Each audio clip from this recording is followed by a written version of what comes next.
Hello welcome back. मैं doctor विनय। आज आप लोग सामने एक क्लास 12th बायोलॉजी का जो है एनसीईआरटी के अकॉर्डिंग नया चैप्टर लेकर के आया हूं, जिसका नाम है principles and inheritance and variation. यानी कि हम इसमें पढ़ेंगे कि कैसे कैसे जो है इनहेरिट होते हैं जीन एक पेरेंट से प्रोजेनी में, और कैसे कैसे जो है वेरिएशन क्रिएट होता है या चेंजेस क्रिएट होता है। तो बात करें कि जेनेटिक्स की, तो जेनेटिक्स क्या है? जेनेटिक्स जो है एक ब्रांच है बायोलॉजी की, जिसमें कि क्या होता है, इनहेरिटेंस और वेरिएशंस कैरेक्टर्स जो है पेरेंट से जो है प्रोजेनी में जो है कैसे इनहेरिट होते हैं या ट्रांसफर होते हैं, उसको जो है जेनेटिक्स कहा जाता है। अब बात करें कि इनहेरिटेंस की, इनहेरिटेंस जो है वह प्रोसेस है जिसके द्वारा जो है कोई भी कैरेक्टर पेरेंट से जो है अपने प्रोजेनी में या बेबी में जो है ट्रांसफर होता है, उसको इनहेरिटेंस कहते हैं। अब बात करें कि वेरिएशन की, वेरिएशन की अगर बात करें कि degree by which progeny difference from its parents, यानी कि क्या जो है डिफरेंस हुआ है प्रोजेनी में पिता से, यानी कि पिता से जो है जब प्रोजेनी बनेगा तो उसमें क्या डिफरेंस हुए हैं, क्या चेंजेस हुए हैं, उसको कहते हैं वेरिएशन। अब बात करें कि मेंडल एक्सपेरिमेंट की, तो आप लोग सभी जानते हैं कि ग्रेगर जॉन मेंडल को जो है फादर ऑफ जेनेटिक्स कहा गया है, जिन्होंने जो है लॉ ऑफ इनहेरिटेंस जो है वह दिया था। उन्होंने जो है गार्डन पी को जो है एज ए सैंपल जो है उन्होंने यूज किया था। गार्डन पी या कह सकते हैं मटर जो खाई जाती है उसको, जिसका बॉटनिकल नेम है पाइसम सेटाइवन। उन्होंने जो है बहुत सारा जो है सैंपल साइज लिया था, यानी सैंपल डाटा लिया था अपना डाटा को जो है कलेक्ट करने के लिए। बहुत सारे एक्सपेरिमेंट किए थे अपने डाटा को कलेक्ट करने के लिए। और गार्डन पी जो है उसके पास जो है बहुत सारे जो है कंप्लीटली अपोजिट ट्रेड पाए जाते हैं। अपोजिट ट्रेड का मतलब, जैसे कि एग्जांपल अगर बात करें तो जैसे कि एक पेड़ अगर लंबा है तो दूसरा बहुत ही ज्यादा छोटा होगा। ट्रेट मीन्स होता है, कह सकते हैं कि कैरेक्टर एक तरीके से। तो गार्डन की पी के पास जो है कुछ सर्टेन कैरेक्टर्स होते हैं, जैसे कि 7 कैरेक्टर्स उन्होंने जो है गार्डन पी के लिए थे। जैसे कि स्टेम हाइट, स्टेम हाइट में या तो जो है डोमिनेंट होगा तो टॉल होगा प्लांट, रिसेसिव होगा तो डॉर्फ होगा यानी कि बौना होगा। फ्लावर कलर की अगर बात करें तो डोमिनेंट जो था वह वॉयलेट था और रिसेसिव वाला व्हाइट था। डोमिनेंट को कह सकते हैं हम लोग प्रभावी और रिसेसिव को अप्रभावी चीज। फ्लावर पोजीशन की बात करें तो डोमिनेंट एक्सियल था और रिसेसिव टर्मिनल था। फोर्थ है पॉड शेप, यानी कि फली का आकार। तो डोमिनेंट था वह इन्फ्लेटेड था, यानी कि फूला हुआ। कंस्ट्रिक्टेड मतलब सिकुड़ा हुआ। पॉड कलर की अगर बात करें तो पॉड कलर जो है, फली का कलर जो है डोमिनेंट में ग्रीन था और रिसेसिव में येलो था। शीट शेप की बात करें तो यह जो है डोमिनेंट में राउंड था और रिसेसिव में रिंकल्ड था। सीड कलर की बात करें तो डोमिनेंट में येलो और रिसेसिव में ग्रीन था। अब जो ट्रू ब्रीडिंग पी लाइन्स थे वह जो है ट्रू ब्रीडिंग पी लाइन्स, यानी कि ट्रू ब्रीडिंग पी लाइन्स अगर कलेक्ट करने हैं हमको तो उसमें जो है सेल्फ पॉलिनेशन जो है कंटिन्यूस सेल्फ पॉलिनेशन करवाते रहे, जिससे कि जो है हमको जो है एक ट्रू ब्रीडिंग प्री लाइन्स मिल जाएगा। यानी कि अगर हमको जो है टीटी कैरेक्टर चाहिए तो उसे जो है बार बार जो है सेल्फ पॉलिनेशन करवाया, या स्मॉल टी चाहिए तो बार बार जो है उसका सेल्फ पॉलिनेशन करवाया जाए तो हमको ट्रू ब्रीडिंग पी लाइन्स मिल जाता है, कोई भी एक सिग्निफिकेंट कैरेक्टर मिल जाता है। इन्होंने जो है 14 जो है ट्रू ब्रीडिंग प्री लाइन्स को जो है एज ए सिलेक्टेड पेयर, यानी कि पेयर के रूप में जो है उसको लिया।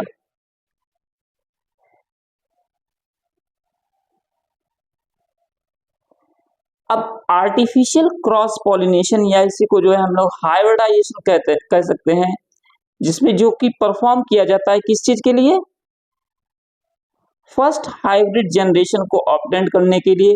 यानी कि अगर क्रॉस पॉलिनेशन होगा किसी में तो सबसे पहला जो जनरेशन निकलता है, जैसे कि टी है और ये टी है, अगर इसका क्रॉस पॉलिनेशन करवाया जाए तो ये F1 जनरेशन, या इसी को जो है फिलियल जनरेशन कहते हैं हम लोग। इस तरीके से जो है सेकंड वाले में भी ऐसे ही जो है वह प्राप्त होंगे।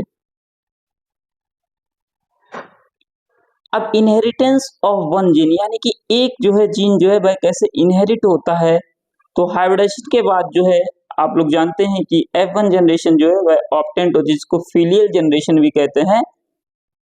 तो वो तो जो है केवल एक पेरेंट से जो है रिसेंबल करेगी, या तो वह टॉल होगा या डॉर्फ होगा। यानी कि अगर कोई भी जो है क्रॉस होता है तो पहली जो जनरेशन होती है वह या तो डॉर्फ होती है या टॉल होती है।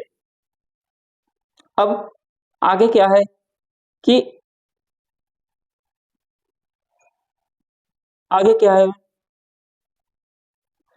अब दो पेरेंट को जो कि F1 जनरेशन में जो है ऑब्टेन्ड हुआ है उनको अगर क्रॉस कराएंगे तो F2 जनरेशन जो है ऑब्टेन्ड होगी, यानी कि फिलियल 2 जनरेशन जो है हमको जो है प्राप्त होगी, जो कि जो है F1 जनरेशन को अगर जो है क्रॉस कराएंगे, सेल्फ पॉलिनेटेड कराएंगे।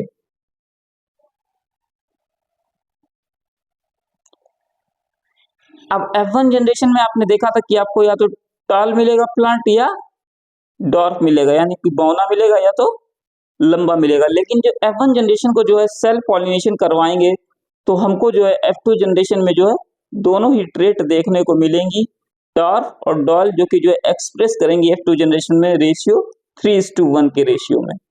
जैसे कि जो पहला जो है क्रॉस होगा किसी भी टॉल और डॉर्फ का, तो क्या मिलता है हमको रिजल्ट है, या तो टॉल मिलेगा या डॉर्फ मिलेगा। लेकिन जब F2 जनरेशन इसी का, इसको F1 जनरेशन बोलेंगे, अब इसी को जो है F2 जनरेशन सेल्फ पॉलिनेटेड कराएंगे तो हमको जो है दोनों ही मिलेंगे, टॉल मिलेंगे और डॉर्फ मिलेंगे।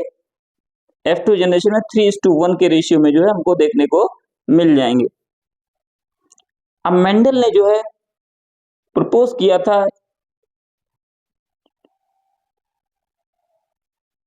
उन्होंने बताया कोई भी ऐसी चीज जनरेशन टू जनरेशन जो है वह एक कोई भी एक ऐसी चीज है जो कि जो है अनचेंज रहती है। उन्होंने जो है इसका नाम दिया फैक्टर, और जिसको जो है अब कहा जाता है जीन्स। फैक्टर जो है वह क्या कंटेन करता है, हेरिडिटी इंफॉर्मेशन जो है कंटेन करता है कोई भी फैक्टर। अब एलील क्या होता है, एलील जो है फैक्टर से, या कह सकते हैं कि सेम फैक्टर की ही तरह होता है लेकिन कुछ डिफरेंट होता है। कह सकते हैं फॉर्म ऑफ एलील को जो है कह सकते हैं, या जीन को कह सकते हैं फॉर्म ऑफ एलील, तो स्लाइटली डिफरेंट होता है सेम फैक्टर से एलील। एलील जो है वह जैसे कि कह सकते हैं कि कोड करता है एलील। एलील जो है वह दो पेयर कॉन्टेस्टिंग कैरेक्टर जैसे टॉल या डॉर्फ उसको जो है कैरी करता है। अब बात करें कि मोनो हाइब्रिड क्रॉस क्या होता है, तो मोनो हाइब्रिड क्रॉस में जो एक सिंगल कैरेक्टर को लिया जाता है, जैसे कि प्लांट के हाइट को ले लिया या पॉड के कलर को ले लिया। इस तरीके से कोई भी सिंगल कैरेक्टर को अगर लेकर के क्रॉस करवाया जाता है तो उसे जो है मोनो हाइब्रिड क्रॉस कहते हैं। जैसे कि यहाँ पर हाइट को लिया गया, पेरेंट टॉल था और एक डॉर्फ था, तो उसका F1 जनरेशन में जो है क्या आया, टॉल प्लांट हमको मिला, जिसका जो है सेल्फिंग करवा दिया गया तो F2 जनरेशन में जो है हमको टॉल और डॉर्फ दोनों ही मिला है 3:1 रेशियो में, जैसे कि ऊपर बात कर रहे थे। अब इस क्रॉस की अगर बात करें तो इसमें जो है कौन कौन से हमको जो मिले, एक capital T small T capital T small T genotypes जो कि जो है मिले।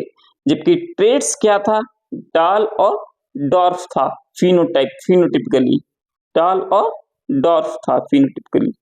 तो टी स्टैंड करता है, वह करता है टाल के लिए, capital T small T stand करता है डॉर्फ ट्रेड के लिए। अब अगर किसी में जो है सिंगल टी प्रेजेंट है किसी भी जीनोटाइप में, तो उसका जो फिनोटाइप हमको मिलेगा तो वह टॉल ही मिलेगा। जैसे किसी में अगर सिंगल टी प्रेजेंट है तो उसमें जो हमको जो है फिनोटाइप मिलेगा वह टॉल ही मिलेगा वह प्लांट का। अब कहीं पर अगर कैपिटल टी स्मॉल टी दोनों ही साथ में प्रेजेंट हैं तो कैपिटल टी जो है वह डोमिनेट कर देगा, प्रभावी हो जाएगा और सप्रेस कर देगा एक्सप्रेशन को स्मॉल टी के, और हमको जो है फिनोटिपिकली जो है वह टॉल ही प्लांट दिखेगा।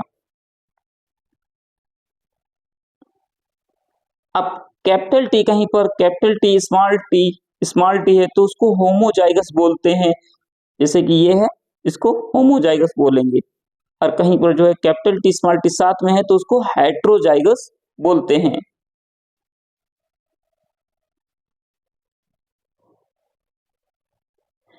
अब यहाँ पर जो है क्रॉस से हमको देखने को मिला कि एलील जो कि पेरेंटल पेयर होते हैं वह सेपरेट होते हैं एक दूसरे से और ट्रांसमिट होते हैं, और एक ही जीन जो है गैमेट, एक ही एलील जो है गैमेट में ट्रांसफर होता है। अब इस क्रॉस से जो है हमको ये देखने को मिला कि जो एलील होते हैं पेरेंटल पेयर के वह सेपरेट हो जाते हैं और अलग अलग हो जाते हैं, सेग्रीगेट हो जाते हैं, और एक एलील जो है गैमेट में जो है वह ट्रांसफर हो जाता है। अब कहीं पर जो है गैमेट जो है कैपिटल टी है तो ओनली जो है टी एलील जो है वह ट्रांसफर करेगा, और गैमेट स्मॉल टी है तो वहां पर ओनली स्मॉल टी ही गैमेट जो है ट्रांसफर करेगा। बट जहां पर जो है कैपिटल टी है और स्मॉल टी है वहां पर जो है दोनों ही एलील जो है वह ट्रांसफर होते हैं, एक कैपिटल टी हो जाएगा और एक स्मॉल टी हो जाएगा।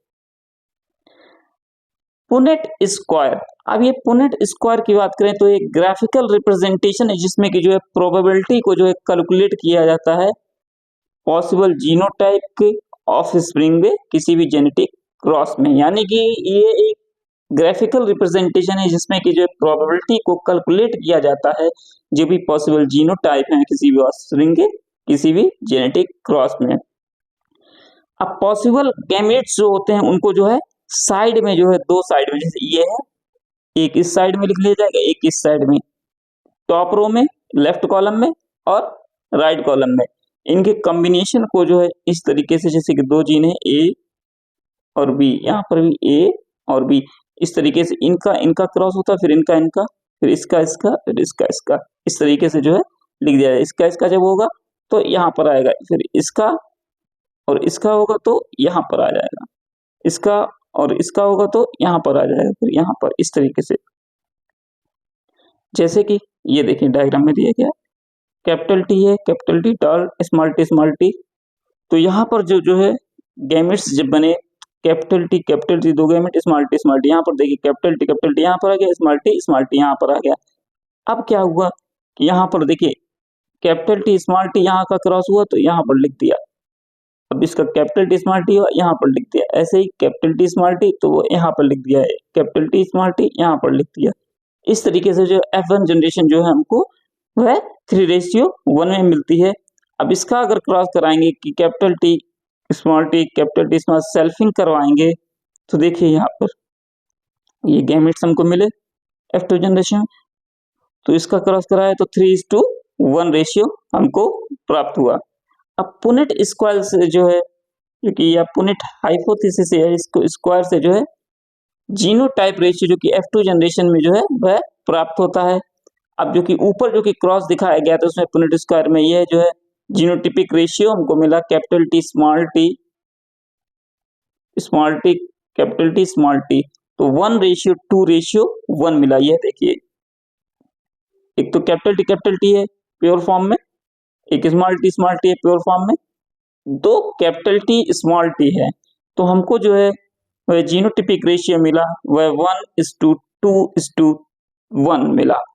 तो जो रेशियो है 1:2:1, या इसको हम लोग ऐसे भी कर सकते हैं, टोटल कितने 4 हैं तो कैपिटल टी कितना 1 है ratio, capital T small T कितने 2 है, टोटल कितने 4 हैं। इस तरीके से स्मॉल टी कितना 1 है और टोटल कितने हैं वह टोटल है 4 है। इस तरीके से जो है हम ऐसे भी लिख सकते हैं इसको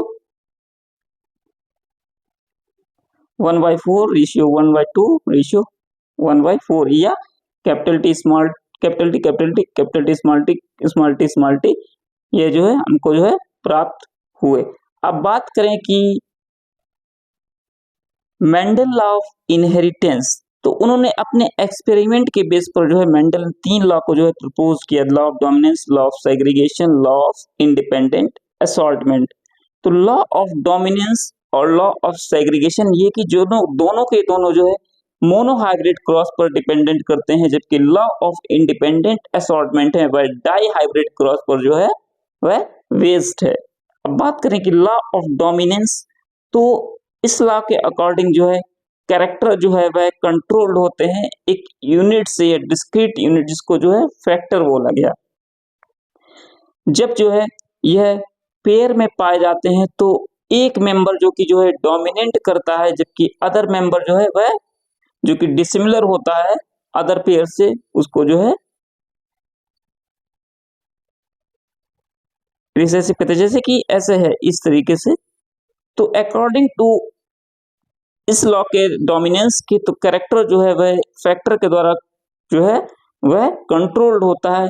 जैसे कि कहीं पर पेयर बना हुआ है तो यहाँ पर एक मेंबर जो कि डोमिनेट करेगा दूसरे मेंबर पर, तो यानी कि ये जो है कैपिटल टी जो है वह डोमिनेंट कैरेक्टर हो गया, स्मॉल टी जो है रिसेसिव फैक्टर हो गया।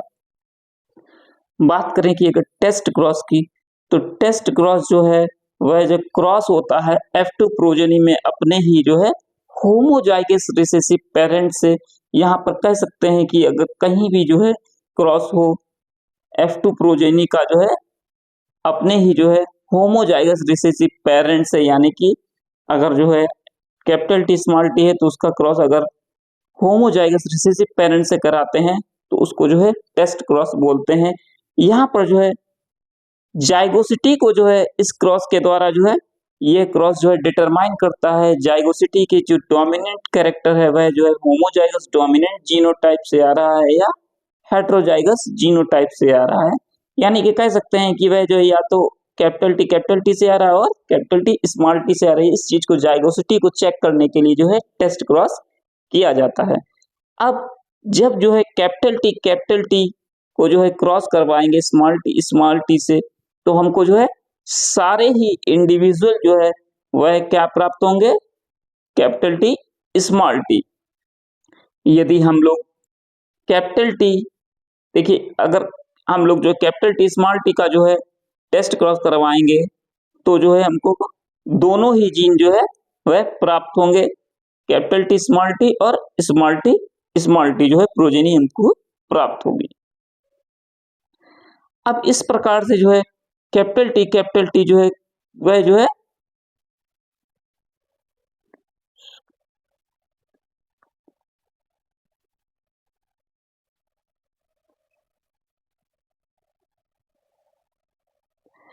अगर कहीं पर जो है अगर टॉल और डार्क दोनों ही वेराइटीज मिल रही है तो यानी कि वहां पर जो है कि टॉलनेस जो है यानी कि अगर कहीं पर जो है हमको जो है केवल टॉल मिल रहा है तो यानी कि जो है उसका जो है पेरेंट जो है वह कैपिटल टी होगा। अगर कहीं पर जो है दोनों ही मिल रहे हैं टॉल और डार्क तो यानी कि उसका जो पेरेंट होगा वह जो है कैपिटल टी और स्मॉल टी होगा। इस तरीके से जैसे कि यहाँ पर देखिए कैपिटल टी स्मॉल टी है और उसका टेस्ट क्रॉस करा है स्मॉल टी से, तो हमको जो है दोनों ही मिले कैपिटल टी और स्मॉल टी इस तरीके से।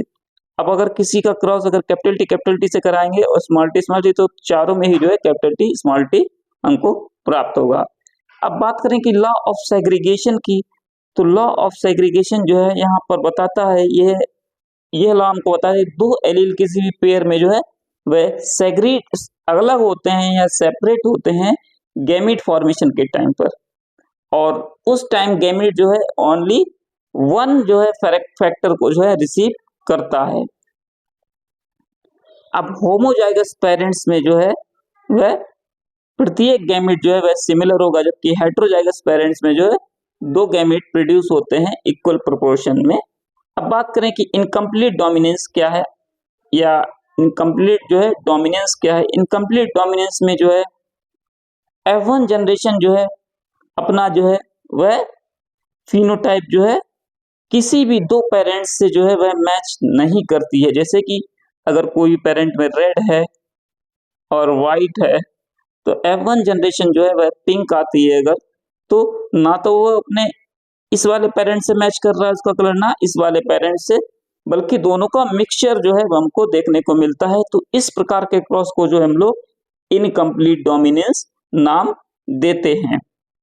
अगर एग्जाम्पल जैसे कि हमने आपको बताया है कि ड्रैगन फ्लावर, ये इसी को स्नैपड्रैगन कहते हैं, इसमें रेड फ्लावर और व्हाइट फ्लावर का जब क्रॉस होता है तो हमको जो है रिजल्ट जो है प्रोजेनी पिंक फ्लावर देखने को मिलता है। तो यानी कि ना तो जो है इसमें पेरेंट रेड कलर उसमें दिखाई देता है, ना व्हाइट कलर। अब इसमें जो है जीनोटिपिक रेशियो जो है वह रिमेन सेम रहता है मेंडेलियन क्रॉस के जैसे कि, लेकिन जबकि फिनोटिपिक रेशियो जो है वह चेंज हो जाता है और यहाँ पर जो है कंप्लीट डोमिनेंस जो है वह नहीं शो कर पाता है आर के द्वारा, कैपिटल आर जीन के द्वारा, रेड के जीन के द्वारा। तो इस प्रकार से इसको जो है कंप्लीट इनकम्प्लीट डोमिनेंस कहा गया। यहाँ पर जीनोटिपिक रेशियो जो है वह सेम रहता है, जबकि फिनोटिपिक रेशियो जो है वह डिफरेंट हो जाता है मेंडेलियन क्रॉस से। आइए देखते हैं किस प्रकार से। जैसे कि पेरेंट अगर यहाँ पर रेड है, कैपिटल है और स्मॉलर व्हाइट है, यहाँ पर क्रॉस होता है तो F1 जनरेशन जो पिंक मिलती है। इसका अगर सेल्फिंग करवाते हैं तो यहाँ पर देखिए फिनोटिपिक रेशियो क्या मिलता है, एक रेड मिलता है हमको, एक व्हाइट मिलता है, दो पिंक मिलते हैं।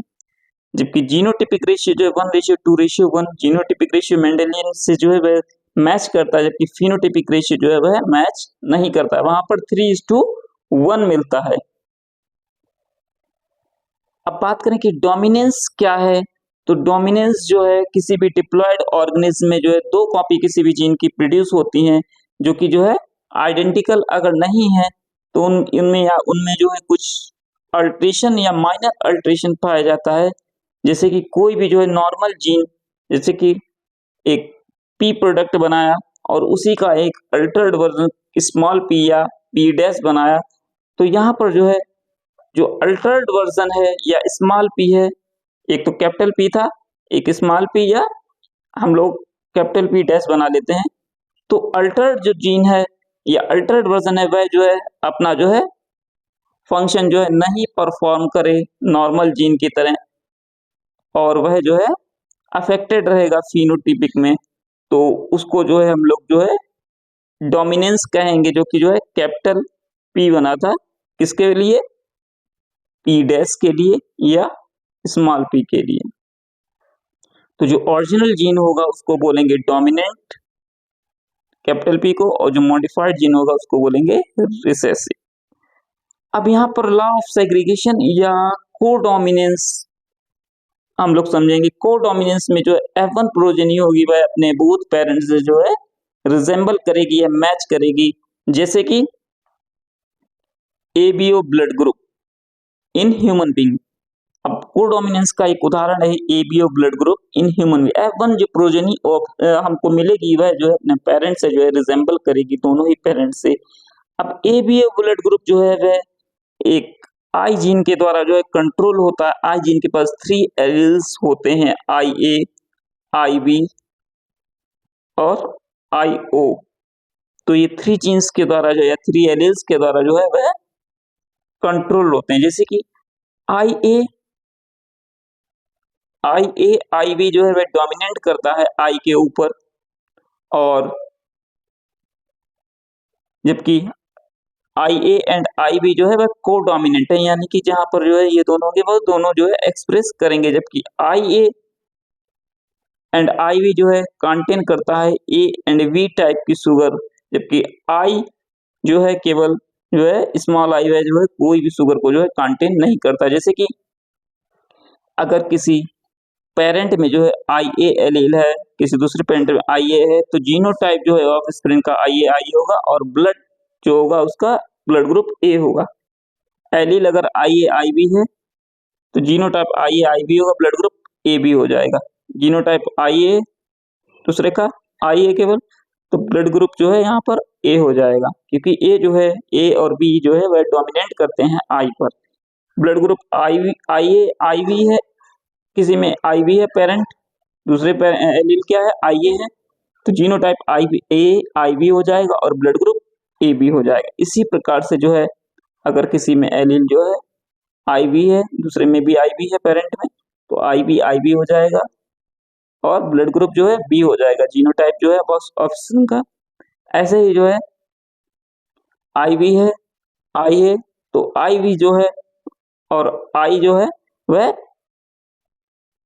जीनोटाइप ब्लड ग्रुप हो जाएगा आईवी, जबकि जीनोटाइप हो जाएगा ऑप्शन का आईवी आई। और आईवी जो है डोमिनेट करता है आई पर, किसी में जो है आई आई है, दोनों में एलील्स, दोनों पेरेंट में, तो उसका ब्लड ग्रुप ओ हो जाएगा। तो मल्टीपल एलील्स जिसमें कि जो है दो एलील से ज्यादा कोई भी कैरेक्टर अगर कंट्रोल्ड होता है, जैसे कि blood group ABO in human beings, उसको मल्टीपल एलील्स कहा जाता है, जो कि जो है पॉपुलेशन स्टडीज में यूज होता है। अब बात करें कि इनहेरिटेंस ऑफ टू जीन्स को जो है हम लोग जैसे कि डाई हाइब्रिड क्रॉस कहा जाता है, जो कि लॉ ऑफ डिपेंडेंस जिस पर जो है निर्भर रहता है डाई हाइब्रिड क्रॉस पर। डाई हाइब्रिड क्रॉस में हम लोग दो कैरेक्टर को लेते हैं, सीड कलर को या सीड शेप को। सीड कलर की बात करें तो येलो कलर डोमिनेंट है, राउंड शेप वह जो है येलो कलर और राउंड शेप वह डोमिनेट करता है ग्रीन कलर पर और रिंकल्ड शेप पर। तो सीड कलर और सीड शेप को यहाँ पर लिया गया। अब देखिए यहाँ पर पेरेंट है राउंड येलो, डोमिनेंट है जो कि रिंकल्ड ग्रीन पर। तो फर्स्ट जो प्रोजेनी हमको मिलेगी वन जनरेशन में राउंड येलो मिलेगी। इसके अब अगर जीन्स अगर अलग अलग करे जाएंगे या गैमेट्स का जो फॉर्मेशन होगा, तो आर वाई बनेगा पहला, दूसरा आर स्मॉल वाई बनेगा, तीसरा है small R small capital Y बनेगा, स्मॉल आर स्मॉल वाई। देखिए इस तरीके से जो है, जैसे कि मैंने आपको गैमेट्स बोले हैं उसी तरीके से, जैसे कि आप देख लिए ये इस तरीके से गैमेट्स, जैसे कि ये बना है capital R small R capital Y small Y. तो R capital R capital Y capital R small Y capital Y small R और स्मॉल वाई स्मॉल आर। इस तरीके से देखिए सारे ही गैमेट्स जैसे कि हमने बोला ये बन चुके हैं इधर को पुनेट स्क्वायर में। तो इसका जब क्रॉस करवाएंगे तो हमको जो है ये प्राप्त होगा, जब इसका क्रॉस कराएंगे तो ये प्राप्त होगा इसका। तो इस तरीके से फिनोटिपिक रेशियो जो है हमको प्राप्त होगा वह 9:3:3:1 प्राप्त होगा, यानी कि रेड येलो 9 होंगे, रेड ग्रीन 3 होंगे, रिंकल्ड येलो 3 होंगे, रिंकल्ड ग्रीन 1 होंगे। अब लॉ ऑफ इंडिपेंडेंट असॉर्टमेंट की अगर बात करें तो लॉ ऑफ इंडिपेंडेंट असॉर्टमेंट में जो है दो पेयर जो कि जो है किसी भी कंबाइंड हाइब्रिड में हमको देखने को मिलेंगे, इसमें कि एक पेयर जो है वह सेग्रीगेट हो जाएगा अदर पेयर से या अदर कैरेक्टर से किसी भी डाई हाइब्रिड क्रॉस में, जैसे कि टू प्लांट जैसे कि राउंड येलो और रिंकल्ड येलो का जो है क्रॉस करवाया जाएगा तो 4 गैमेट्स बन जाएंगे, small R small Y small capital R small Y small R small Y. इस तरीके से जो है गैमेट्स प्रोड्यूस हो जाएंगे, इसी को जो है लॉ ऑफ इंडिपेंडेंट असॉर्टमेंट कहेंगे। यह जो है सभी जो है सेग्रीगेट हो गए, इंडिपेंडेंट हो गए ईच अदर से, जो है 25% जो है गैमेट्स का जो है इन्होंने फॉर्मेशन कर दिया। अब क्रोमोसोमल थ्योरी ऑफ इनहेरिटेंस या rediscovery of Mendel's work, Mendel के जो है वर्क को फिर से रीडिस्कवर किया गया था, क्योंकि जो है बहुत सालों बाद जो है रीडिस्कवर किया था। क्यों? क्योंकि कुछ रीजन है, जैसे कि lake of community and publicity. अब इनकी जैसे कि पब्लिसिटी अच्छे से नहीं हो पाई थी मेंडल वर्क की, या कम्युनिकेशन नहीं हो पाया था, तो इस वजह से जो है इसको फिर से वह रीडिस्कवर किया गया। इसके कॉन्सेप्ट जैसे कि जो है फैक्टर को जो है जीन्स जिसको अब कहा जाता है वह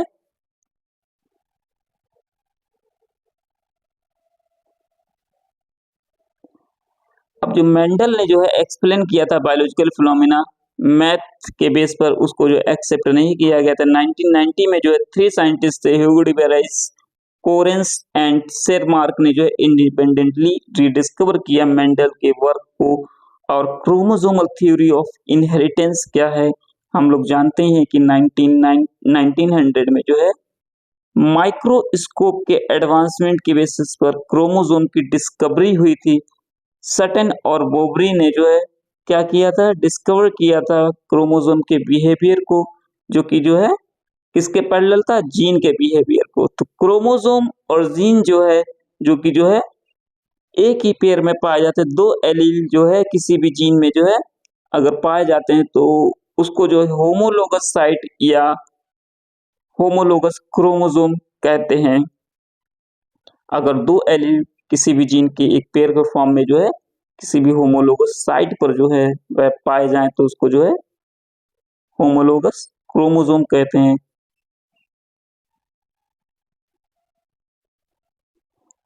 सटन और बॉबरी ने जो है बाद में जो है प्रपोज किया कि पेयरिंग और सेपरेशन जो है क्रोमोसोम के वह जो है फैक्टर जो है कैरी करते हैं, जिसको अब जीन कहा गया। अब डाई हाइब्रिड क्रॉस जो है जिसकी जो है लिंकेज और रिकम्बिनेशन को जो है दर्शाता है। अब यहाँ पर जो है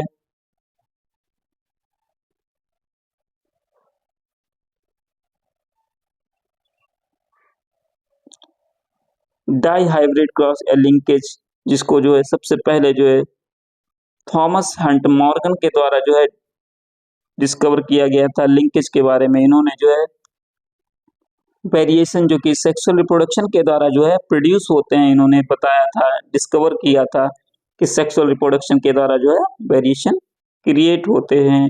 उन्होंने जो है फ्रूट फ्लाई ड्रोसोफिला मेलानोगास्टर पर जो है चूज किया। क्यों ड्रोसोफिला मेलानोगास्टर चूज किया लिंकेज के लिए और रिकम्बिनेशन के? क्योंकि वह जो है सिंथेटिक मीडियम में जो है ग्रो कर सकते हैं लेबोरेटरी में, उसकी लाइफ साइकिल केवल 2 हफ्ते में कंप्लीट हो जाती है और उसमें सिंगल मेटिंग होती है, यानी कि एक ही बार मेटिंग होती है, इसमें बहुत सारे जो प्रोजेनिस प्रोड्यूस होते हैं या बहुत सारे बेबी हमको देखने को मिलते हैं। उसमें सेक्सेस को जो है इजीली डिफरेंशिएट कर सकते थे कि कौन सा मेल है कौन सा फीमेल है। हेरिडिटी वेरिएशन क्लियरली विजिबल हो जाती है लो माइक्रोस्कोप से। अब बात करें कि मॉर्गन के एक्सपेरिमेंट की, तो यहाँ पर डाई हाइब्रिड क्रॉस उन्होंने कैरिड किया था फ्रूट फ्लाई या इसी को ड्रोसोफिला मेलानोगास्टर कहते हैं। इन्होंने येलो बॉडी और व्हाइट आइड फीमेल को जो है क्रॉस कराया था ब्राउन बॉडी और रेड आई मेल से। F1 जो प्रोजेनी वह जो प्रोड्यूस हुई थी वह इंटरक्रॉस हुई जब, और F2 प्रोजेनी में जो है F2 रेशियो ऑब्जर्व हुआ था जो कि सिग्निफिकेंटली डिफरेंट था 9:3:3:1 से, जो कि मेंडेलियन डाइहाइब्रिड क्रॉस था। अब एक्सप्लेनेशन क्या दिया था कि वह जो है मेंडेलियन रेशियो से जो है अलग थे। मॉर्गन ने क्या एक्सप्लेनेशन दिए थे? उन्होंने कहा कि जीन्स जो है एक्स क्रोमोसोम पर जो है लोकेटेड रहते हैं। जब जीन्स जो है सेम क्रोमोसोम पर रहेंगे तो उन्होंने बताया कि प्रोपोर्शन ऑफ पेरेंटल कॉम्बिनेशन जो है वह हायर रहेगा किससे? जो कि नॉन पेरेंटल है, यानी कि जीन्स जब सेम क्रोमोसोम पर प्रेजेंट रहेंगे तो जो पेरेंटल जीन कॉम्बिनेशन जो है वह हायर रहेगा नॉन पेरेंटल से। ठीक। लिंकेज उन्होंने क्या होता है? फिजिकल एसोसिएशन है किसी भी जीन का किसी भी क्रोमोसोम पर। रिकम्बिनेशन क्या होता है? नॉन पेरेंटल जीन कॉम्बिनेशन, यानी कि तो अदर पेरेंट का जो है कॉम्बिनेशन, उसको रिकम्बिनेशन कहते हैं।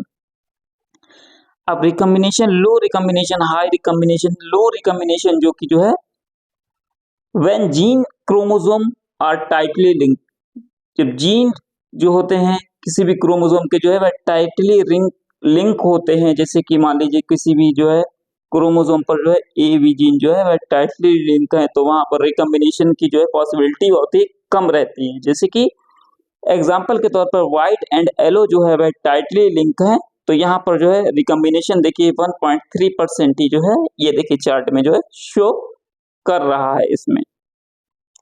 हाई रिकम्बिनेशन, हाई रिकम्बिनेशन कब होगा? जीन्स जो है किसी भी क्रोमोसोम पर लूजली लिंक होंगे, जैसे कि जो है जीन्स व्हाइट एंड मिनिएचर जो है लूजली लिंक है। इसी प्रकार से जो है यहाँ पर जो है 37.2% जो है रिकम्बिनेशन इसमें देखने को मिल रहा है। अब बात करें कि sex determination in various animals and human males female heterogamety. Sex determination की अगर बात करें यहाँ पर, तो हैनिंग हैनकिंग ने जो है डिस्कवर किया था जेनेटिक या chromosome basis sex determination while working on insect. उन्होंने इंसेक्ट पर वर्क किया था और chromosomal basis of sex determination जो है उन्होंने जो है बताया था। उन्होंने जो है स्पेसिफिक न्यूक्लियर स्ट्रक्चर देखे थे स्पर्मेटोजेनेसिस के टाइम पर इंसेक्ट में। इन्होंने इसको नाम दिया एक्स बॉडीज। इन्होंने ऑब्जर्व किया कि स्पर्मेटोजेनेसिस के बाद 50% स्पर्म जो है ये स्ट्रक्चर को जो ऑब्जर्व कर लेते हैं, जबकि 50% नहीं कर पाते हैं। बाद में उन्होंने बताया था हैनकिंग ने कि जो एक्स बॉडी को जो है ऑब्जर्व कर लेते हैं किसी, तो उसको जो है एक्स क्रोमोसोम नाम दिया गया, जबकि जो है क्रोमोसोम जो कि इन्वॉल्व होते हैं सेक्स डिटरमिनेशन उसको सेक्स क्रोमोसोम कहा जाता है, जबकि अदर को जो है ऑटोसोम्स कहा जाता है।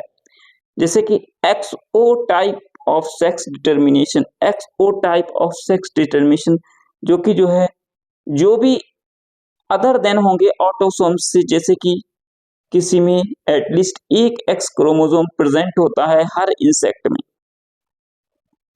एक एक्स क्रोमोसोम हर इंसेक्ट में प्रेजेंट होता है। कुछ स्पर्म जैसे कि जो है जिसमें कि जो है एक्स क्रोमोसोम पाया जाता है, जबकि किसी में नहीं पाया जाता है। एक्स जो कि जो है फर्टिलाइज होते हैं स्पर्म के द्वारा, जिसमें एक्स क्रोमोसोम पाया जाता है।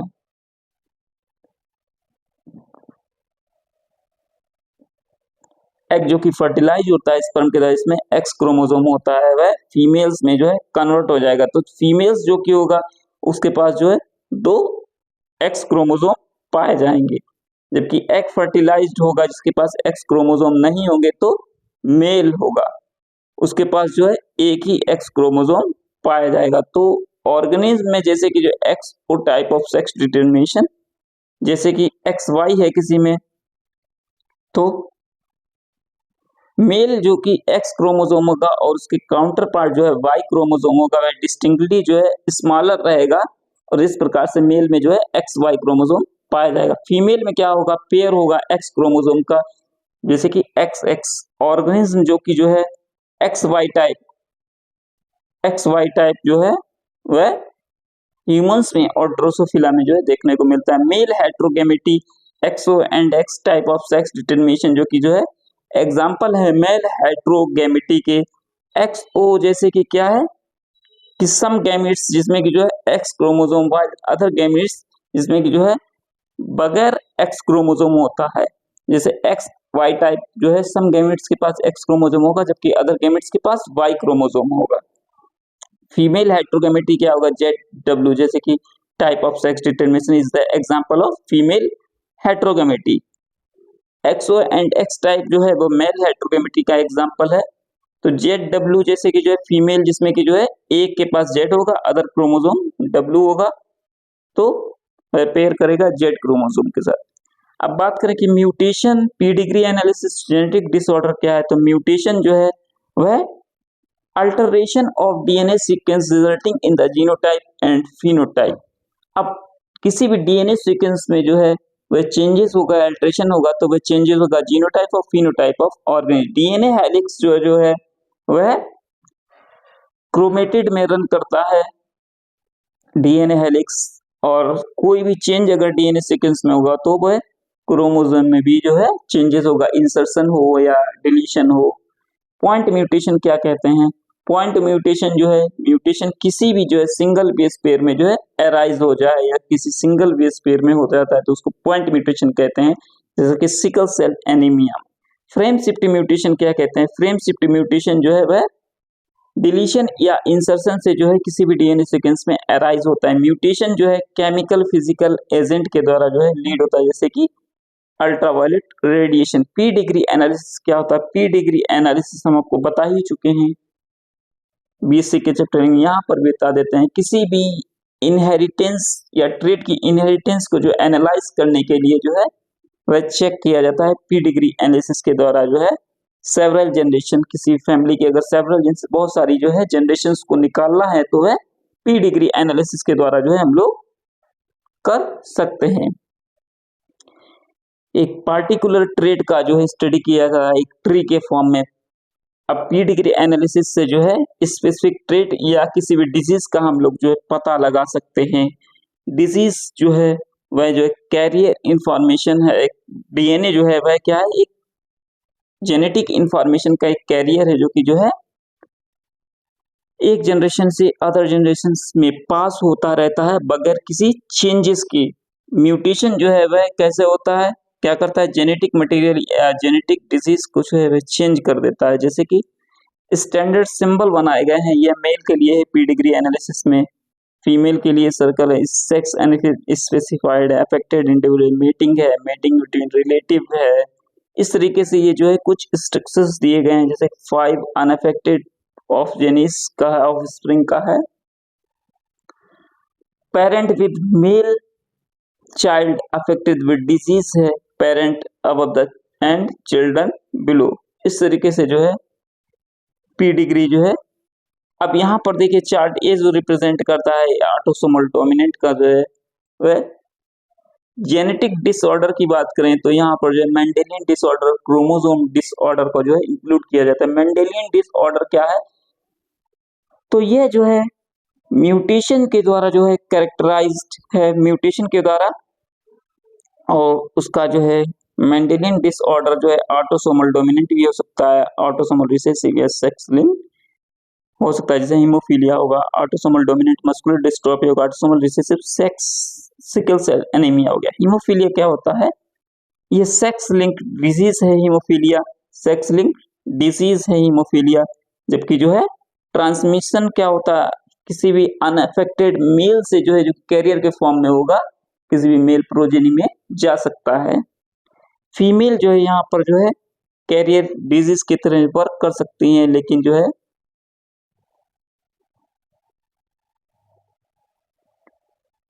इस डिजीज में जो है प्रोटीन इन्वॉल्व होता है, क्लोटिंग फैक्टर है वह अफेक्टेड हो जाता है। इस तरीके से जो है कहीं पर भी अगर कट लग जाता है तो वह ब्लीडिंग जो है कंट्रोल नहीं होती है। सिकल सेल एनीमिया ये ऑटोसोमल रिसेसिव डिजीज है जो कि जो है अपने पेरेंट्स से जो है ऑफस्प्रिंग में ट्रांसफर हो जाती है, जो इसमें दोनों ही पेरेंट जो है वह कैरियर के रूप में हो सकते हैं।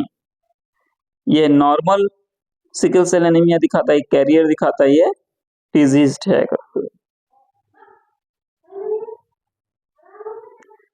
अब इसका रीजन क्या होता है सिकल सेल एनीमिया का, यहाँ पर रीजन क्या है, cause of the disease change हो जाता है GAG से जो है GUG में जो है ग्लूटामीन जो है वह इसमें जो है 6 पोजीशन में जो है वह चेंज हो जाता है। ग्लूटामीन बीटा ग्लोबिन चेन की हीमोग्लोबिन के 6 पोजीशन पे। फिनाइलकीटोनुरिया जो कि ऑटोसोमल रिसेसिव डिजीज है, इसमें जो है फिनाइल एलानिन जो है टायरोसिन में कन्वर्ट हो जाता है in the presence of enzyme. और फिनाइल पायरुविक एसिड जो है वह एक्सक्रीटेड होता है यूरिन के थ्रू, इसे काइंडली जो है पोरली रीअब्सॉर्ब कर पाती है। क्रोमोसोमल डिसऑर्डर या chromosomal disorder, total number humans में जो है 46 होता है, 23 पेयर्स होते हैं, इसमें 22 पेयर ऑटोसोम्स होते हैं, सेक्स क्रोमोसोम एक होता है। मोनोसोमी क्या होता है, इसमें एक पेयर क्रोमोसोम का जो है वह कमी हो। ट्राइसोमी क्या होता है, इसमें एक एडिशनल कॉपी ऑफ क्रोमोसोम आ जाती है। एनिप्लॉइडी क्या होता है, लॉस या गेन होता है क्रोमोसोम का due to failure of segregation of chromatid during cell division, यानी कि सेल डिवीजन के टाइम पर जो सेग्रीगेशन का जो है फेलियर होना, इसमें कि एक क्रोमोसोम ज्यादा या कम हो जाना, उसको जो है एनिप्लॉइडी कहते हैं। क्रोमोसोम डिसऑर्डर, क्रोमोसोम डिसऑर्डर की वजह से जो है, जैसे कि अगर कहीं पर जो है डाउन सिंड्रोम है तो यहाँ पर जो है एक एडिशनल कॉपी हो जाएगी 21 नंबर क्रोमोसोम पर, जिसको ट्राइसोमी भी कहते हैं। अब डाउन सिंड्रोम में जो है शॉर्ट स्टेचर रहेगा, बॉडी जो है किसी भी इंसान का जो है छोटा सा रहेगा, राउंडेड रहेगा, छोटा सा हेड रहेगा, और बोलने में थोड़ा सा प्रॉब्लम होगा, हार्ट की प्रॉब्लम है। क्लाइनफेल्टर सिंड्रोम, जिसमें कि जो है एक एडिशनल कॉपी आ जाएगी एक्स क्रोमोसोम की, 47 क्रोमोसोम आ जाएंगे, XXY हो जाएंगे। टर्नर सिंड्रोम में जो एक क्रोमोसोम एब्सेंट हो जाएगा, XO करके इसे शो करते हैं, 45 क्रोमोसोम ही रह जाएगा। तो आशा करते हैं कि आप लोगों को ये जो है चैप्टर अच्छे से समझ में आया होगा। अगर समझ में आया तो वीडियो को लाइक करें, चैनल को सब्सक्राइब करें जय हिंद, जय भारत, थैंक यू।